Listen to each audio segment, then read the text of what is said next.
The St. Lawrence River in November carried a sharp, wet cold that cut through clothing and stung the skin. A harsh wind swept over the dull gray water, bringing with it the first taste of a long, merciless Canadian winter. Moving slowly along that restless river was an enormous American force, the biggest army the United States had gathered in the war. Nearly 7,000 soldiers crowded into every shape of civilian boat the generals could seize: bateaux, rafts, and any vessel that could float. It looked like a drifting city of blue uniforms, militia, artillerymen, and officers, all being pushed toward a single goal: Montreal. This was the Great St. Lawrence Campaign, America's bold attempt to end the war in one final decisive strike. Their plan was simple in theory but massive in scale. A two-arm attack that would take Montreal, cut off British control of the region, and force the surrender of Upper Canada, modern Ontario. If Montreal fell, the British supply line would be severed. Without it, Canada would starve, collapse, and the war would effectively be over. Everything hinged on this one push. Leading the American army was Major General James Wilkinson, a man whose name stirred suspicion wherever it was spoken. He was infamous for his blunders, haunted by controversy, and secretly, unknown to most, a paid spy for Spain. Now he lay weak and feverish, commanding not from horseback, but from his ship, wrapped in blankets, while his officers handled the marching. His own soldiers were tired of him, tired of the endless drifting, and tired of the constant setbacks. For weeks, the American armada had floated along the river, fighting sickness, freezing winds, and another problem, one far smaller but far more irritating. A small British force moved along the shore beside them, always present, always just out of reach. It was a tiny detachment of Redcoats and Canadian militia, too small to win a real battle, yet too stubborn to leave the Americans alone. They were like a razor-sharp thorn stuck in the foot of a giant, an irritation the Americans could not ignore. This British group stalked the riverbank, shooting at stragglers, destroying supplies, and making sure the American army felt hunted every single day. As the American boats passed the dangerous rapids, that British shadow stayed beside them, striking whenever possible. For Wilkinson, this was becoming unbearable. His troops were losing faith. The weather was growing worse. Winter was closing in, and though he commanded 7,000 regulars, including parts of the 9th, 11th, and 25th U.S. Infantry, the men pestering him numbered only a few hundred. He believed it was time to turn back and smash this enemy once and for all. On November 10th, he made the decision. A large portion of the American army would land, hunt down the British force, and destroy it. The order went to Brigadier General John Parker Boyd. Take the men ashore, form ranks, and punish the British for daring to hinder America's destiny. The Americans had overwhelming numbers, more guns, and momentum on their side. They expected an easy victory. But the commander watching from the British side had been observing every American move since the beginning. He already knew where he wanted to fight, and he had chosen his ground with care. It was a wide, muddy, freshly plowed farm owned by a man named John Crysler. The land was open and flat, a classic European battlefield where lines of infantry could fight clearly and directly. This was exactly the kind of terrain British soldiers were trained for, and it was here, on this quiet Canadian farm, that the future of Canada would be decided. Roughly 2,500 American soldiers prepared to land. Waiting for them were only about 900 British and Canadian fighters, an army so small that most generals would have fled at once. But these 900 were not raw recruits. They were some of the toughest and most disciplined men in the British Empire, and they were led by a commander who knew how to use them. Lieutenant Colonel Joseph Wanton Morrison was everything Wilkinson was not: steady, calm, and experienced. While Wilkinson fought from a sickbed, Morrison stood firm in the field. He belonged to the 49th Regiment of Foot, and his little corps of observation was a perfect snapshot of the Empire's strength. English and Irish regulars formed the backbone.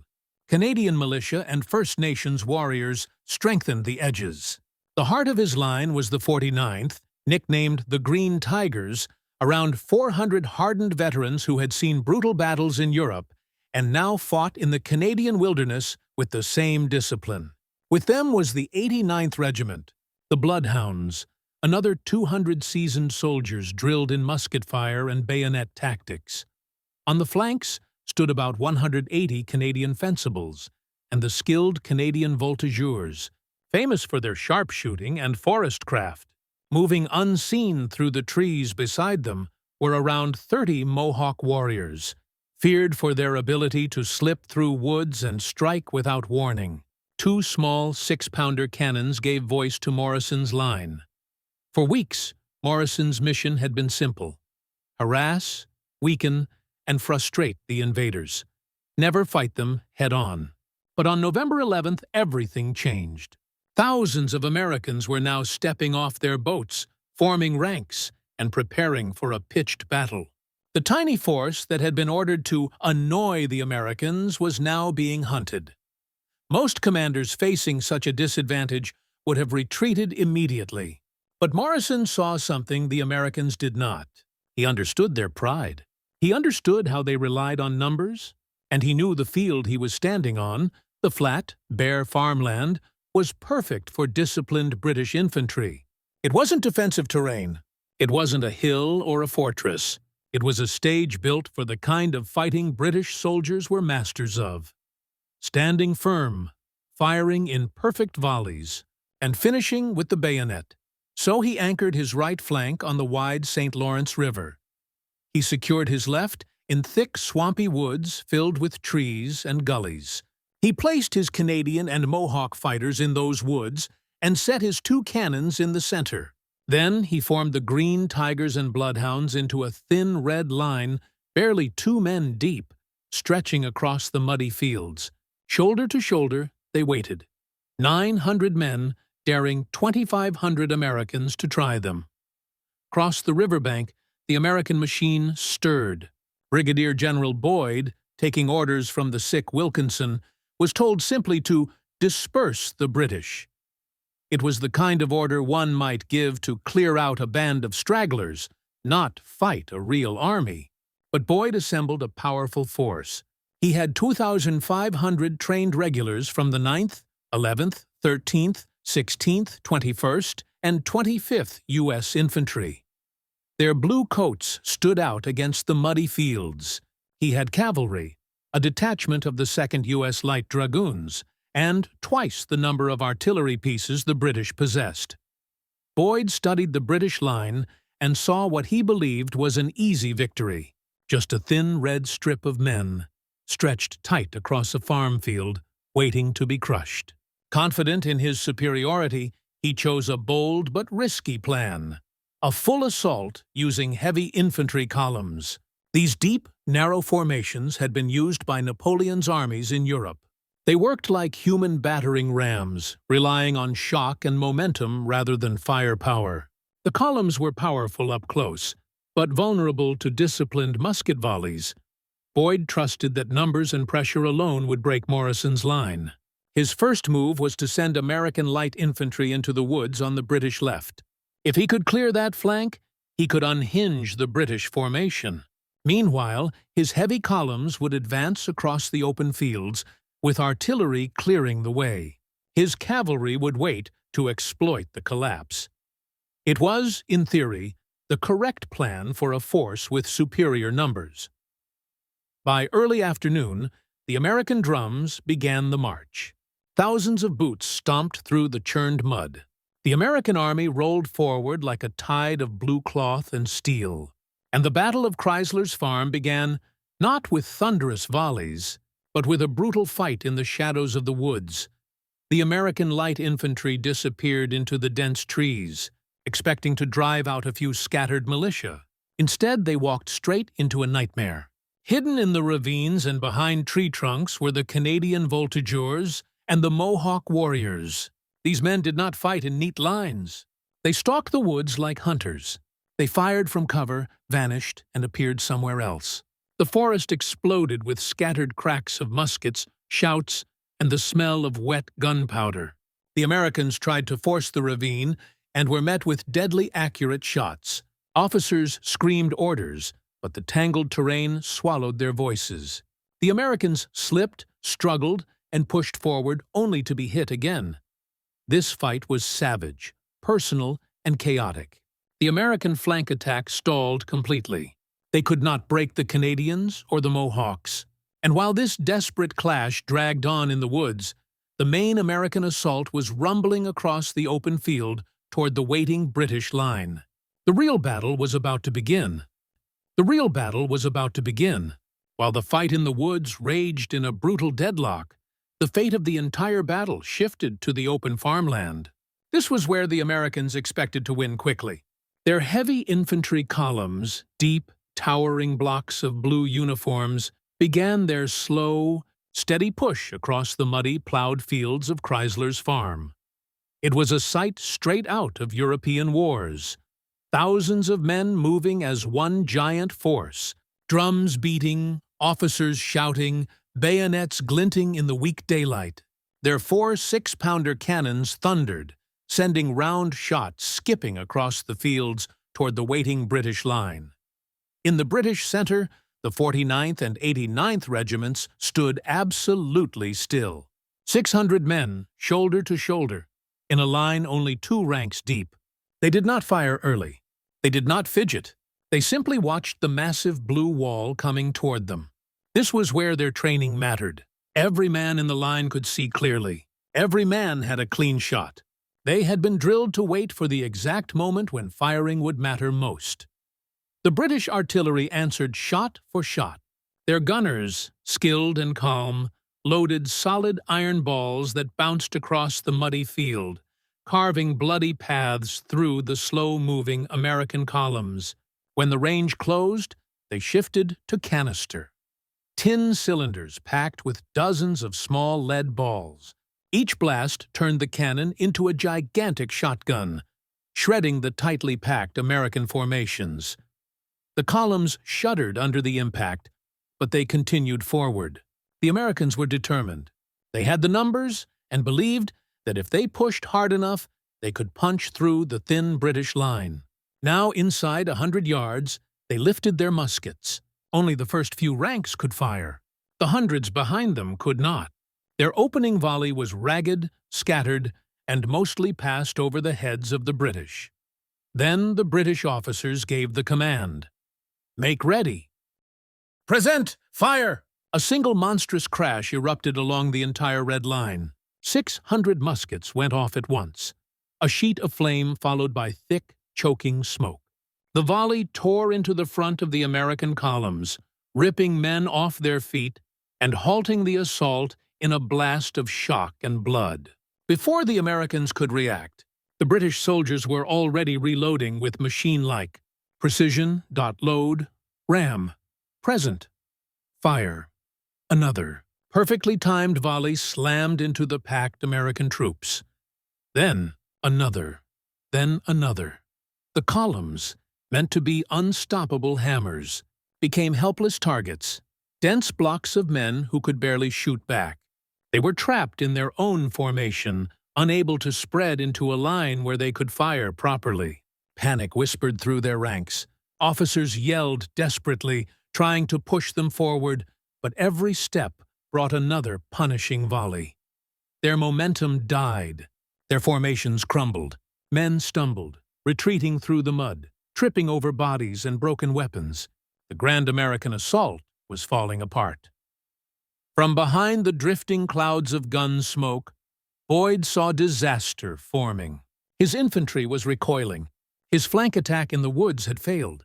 His heavy columns had been blasted apart. He had one weapon left, the cavalry. He ordered the 2nd U.S. Light Dragoons forward. A bugle call cut through the chaos. The American horsemen, plumed helmets shining and sabers raised, began their charge. First a trot, then a gallop, then a full thunderous sprint across the muddy field, aimed directly at the 49th Regiment. This was meant to be the killing blow, For infantry in a thin line, cavalry was a nightmare. Horses and sabers gave terrifying advantage. Normally, infantry would form a hollow square, bayonets pointing outward, a defensive wall no horse would dare hit. But in the smoke and confusion, with the ground shaking beneath them, it is unclear whether the British had time to form a perfect square. What is clear is this: they did not break. The Green Tigers stood firm, refusing to retreat even an inch. As the dragoons closed the distance, 50 yards, 30 yards, the sergeants gave the order: fire. At almost point-blank range, another volley ripped into the charging cavalry. Not at the riders, but at the horses. It was brutal, effective, and devastating. Animals screamed and collapsed mid-stride, rolling over their riders, tangling the charge into a pile of thrashing bodies and broken limbs. The shockwave of falling horses shattered the formation instantly. Those who survived the first blast tried to pull back in terror. Their mounts slipped and fought the mud, and the whole charge fell apart. The British line had held once again, against infantry, against artillery, and now against cavalry. The Americans had nothing left to throw. Their columns were collapsing. Their cavalry was running. Their officers were shouting impossible orders. Smoke drifted across the battlefield like a ghostly curtain. Behind that screen of white powder fog, the British line still stood, bloodied but solid, unmoving, unshaken. For a moment, everything became strangely still. The screams faded. The gunfire thinned. The battlefield hung in a tense silence, the kind that comes just before the truth hits. Morrison had held them. He had stopped a force nearly 3 times his size. But he knew the battle wasn't finished. Not yet. A victory is only complete when the enemy breaks completely. He raised his sword. He gave the order that would decide the battle. Advance! Fix bayonets! A metallic hiss swept through the line as hundreds of steel blades locked onto muskets. Then the British line began to move. Not running, not charging, but stepping forward in a slow, steady advance that struck terror deeper than any gunshot. Their bayonets gleamed through the fading smoke. Their boots hammered the muddy ground in perfect rhythm. And then came the sound. Huzzah! Huzzah! Huzzah! 600 voices roared together. An ancient, unstoppable battle cry used across the world on British battlefields. It rolled across Chrysler's farm like thunder. The Americans, who had already suffered volleys and canister and a shattered cavalry charge, looked up and saw a nightmare advancing toward them. A wall of red coats, unbroken, bayonets lowered, voices roaring, footsteps pounding. The psychological shock hit them like a hammer. Men dropped their muskets. Some ran, others froze. Officers screamed themselves hoarse, begging the troops to stand. But fear spread through the American line like fire through dry grass. Their formations dissolved into panic. What had been an organized army became a disordered, terrified crowd. They fled. They ran for the river, stumbling over the same muddy ground they had marched across with confidence only hours earlier. Some threw away weapons and packs to run faster. Others slipped and vanished into the chaos. The American retreat became a full, frantic rout. By the time the sun dipped lower in the gray sky, the sounds of battle were fading into silence. The second half of the disaster, what this defeat did to the entire American invasion, was only just beginning. As the gunfire faded and the shouting died down, a heavy silence rolled over Chrysler's farm. The battlefield, only moments earlier alive with thunder and chaos, now settled into a grim, eerie stillness. The British line remained standing in its original place, thinner now, bruised and bloodied, but still unbroken. The men lowered their muskets, breathing hard, their faces smeared with smoke and mud. They had endured everything the Americans could throw at them and had not yielded an inch. Morrison's 900 soldiers had won, but they did not chase the fleeing Americans all the way to the boats. They lacked the numbers to pursue recklessly. Instead, they held the ground they had fought so fiercely to defend, and watched the remnants of the American assault struggle through the mud toward the river. A cold wind swept across the fields, blowing away the thick powder smoke and revealing the true horror left behind. The plowed farmland had turned into a swamp of blood, trampled dirt, and broken bodies. The once flat fields were churned into a muddy wasteland. The air hung thick with the metallic scent of blood and the damp smell of disturbed earth. All around lay the shattered remains of the American columns, rows of fallen men, dropped like cut wheat where the British volleys had struck them again and again. Discarded muskets lay scattered across the ground. Cartridge boxes, canteens, torn equipment, and smashed artillery parts littered the field. Blue-coated regulars who had marched forward so bravely now lay still in long, grim lines. The most horrifying sight was where the American cavalry had fallen. The place where the 2nd U.S. Light Dragoons had charged looked like a terrible sculpture of ruin. Twisted horses piled upon one another, their riders trapped beneath them.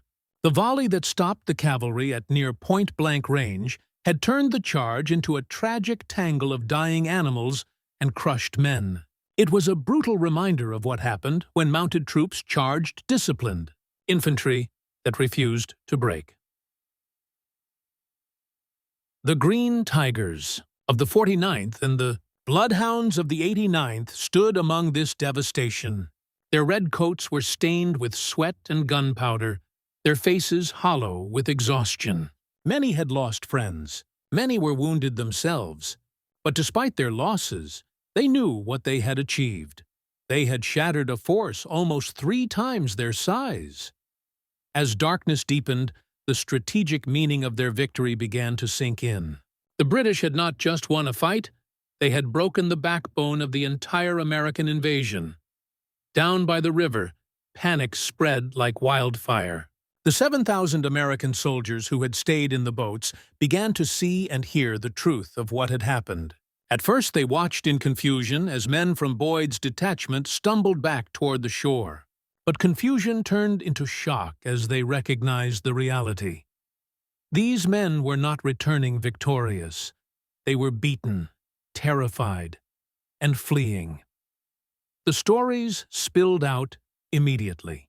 Soldiers shouted to their comrades about the unbreakable British line, about the rolling volleys that tore the columns apart, about the canister shot that ripped men down in great swaths, about the cavalry strike that ended in disaster, and about the final bayonet, advance, an unstoppable wave of red coats emerging through the smoke. The tale of the battle spread across the entire armada in minutes. If 900 British regulars could do this to 2,500 American regulars, what chance did they have of capturing Montreal, a real fortified city? On his command boat, Wilkinson, still sick, still wrapped in blankets, heard the news of Boyd's defeat. His grand plan had depended on the detachment winning quickly and easily. Instead, they had been crushed. His irritation, the tiny corps of observation he had hoped to sweep aside, had just delivered him a disaster. But the bad news was not finished. Another messenger reached him carrying a report that hit even harder. The second half of the American invasion, the force led by General Wade Hampton, had already been defeated weeks earlier at the Battle of Châteauguay. And even worse, Hampton had not been beaten by British regulars. He had been driven back by a small force made almost entirely of French-Canadian militia. The very population the Americans had expected to join them had instead fought. Fiercely against them, Wilkinson now stood alone. His great 2-arm invasion was in ruins. One army had been turned back in the forests of Châteauguay. The other had just been shattered on the fields of Chrysler's farm. Winter was closing in. Supplies were low. Morale had collapsed. And blocking the path to Montreal stood a small but proven force of British regulars who had just demonstrated terrifying discipline and firepower.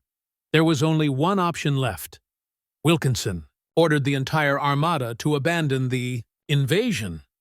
The dream of taking Montreal was over. The 7,000-man force recrossed the river and fell back into miserable winter quarters at French Mills, New York. What was supposed to be the war-winning blow had turned into a retreat filled with sickness, shame, and bitterness. The American invasion of Canada had failed completely, and the reason, shouted in whispers all along the St. Lawrence River, was the same. How had 2,500 trained American regulars been smashed by only 900? The answer lay in Morrison's brilliant, cold, and calculated tactics. He had won the battle before the first volley was even fired. He chose the battlefield. He understood the terrain. He knew exactly how the Americans liked to fight, and used that against them. The heavy attack column was powerful against weak lines or frightened militia. But against a calm, too-deep British line on open ground, it became a perfect target. The Americans had every advantage: numbers, cavalry, double the cannons, but they were undone by arrogance, disorganization, incompetent leadership, and Morrison's ruthless understanding of discipline. Wilkinson issued vague orders from a sickbed. Boyd tried to execute a plan he barely understood. They split their attacks. They committed their troops piece by piece. They launched their cavalry after the infantry had already begun to collapse. Everything they did played straight into British hands. Morrison, meanwhile, used every man, every volley, every inch of ground with perfect timing. His thin red line, only 2 men deep, delivered maximum firepower. Every soldier could shoot.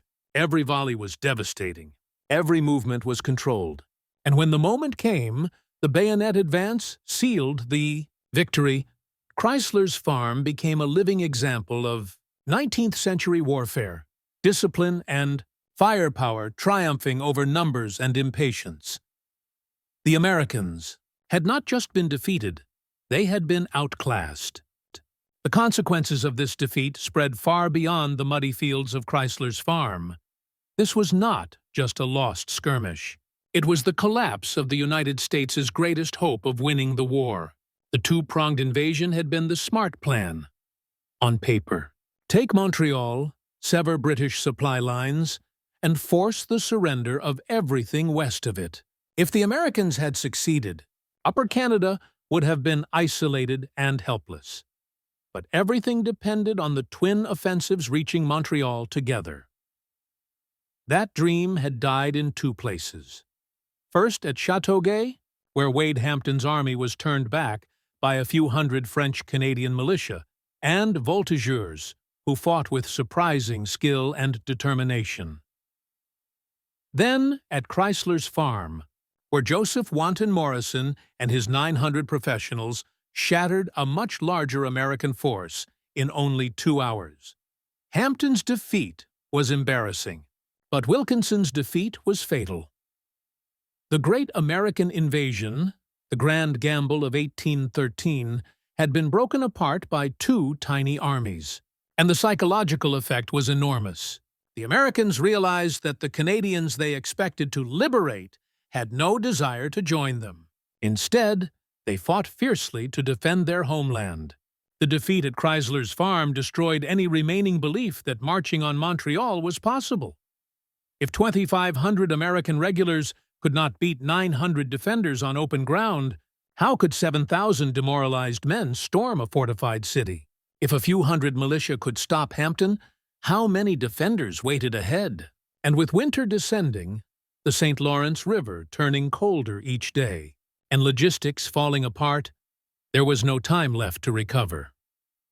Wilkinson's army limped back to French Mills, a miserable place of sickness, hunger, and despair. The men were worn down physically and emotionally. They were no longer an army on the attack. They were a broken, discouraged force waiting for the winter to end. Their expensive, carefully planned campaign had ended in nothing but mud, defeat, and humiliation. James Wilkinson paid the price. He faced a court-martial for his disastrous handling of the campaign. Though he was technically acquitted, His name was ruined forever. History remembers him not as a conqueror, but as one of the most incompetent and corrupt commanders America ever put in the field. A man who mishandled the largest American army of the war and lost it all. Lieutenant Colonel Joseph Wanton Morrison, in contrast, rose to fame. His 900 men were hailed as heroes across Canada and the British Empire. The 49th and 89th Regiments, Green Tigers and Bloodhounds, earned lasting honor for their discipline and courage. The Canadian Fencibles and Voltigeurs gained respect for their deadly work on the flanks. And the Mohawk Warriors won recognition for their unmatched skill in woodland fighting. The victory at Crysler's farm became a symbol of something larger than tactics or muskets. It became a story of unlikely unity. British regulars, French Canadians, English Canadians, and First Nations warriors had fought side by side to defend their land. People of different languages, cultures, and backgrounds had come together against a much larger invading force, and won. In a way, this battle helped shape a national identity. Canada's early spirit was forged not just through politics or diplomacy, but also through fire, fear, and survival. The message was clear. Canada would not be taken. Not by numbers, not by arrogance, not by an invading army that underestimated the people living there. Crysler's farm and Chateauguay became foundational stories, moments where Canada proved it could stand on its own, where the combined efforts of regular soldiers, local militia, and Indigenous allies saved an entire region from being swallowed by its neighbor. Today, the battlefield itself is gone. The fields where the Green Tigers stood, the ravine where the Voltigeurs fought, the shoreline where the Americans landed, all of it lies underwater beneath the St. Lawrence Seaway. A massive 20th-century engineering project rerouted the river and drowned the battlefield beneath its cold depths. But the memory lives on. On the new shoreline stands a stone monument overlooking the water. It marks the place where 900 men held firm against overwhelming odds. It stands for discipline, courage, and the choice of a few hundred soldiers that changed the fate of a continent. It reminds us that history is shaped not only by grand political decisions or famous leaders, but also by the terrifying crash of muskets, the thick clouds of powder smoke, and the steady, unstoppable advance of a thin red line that refused to break.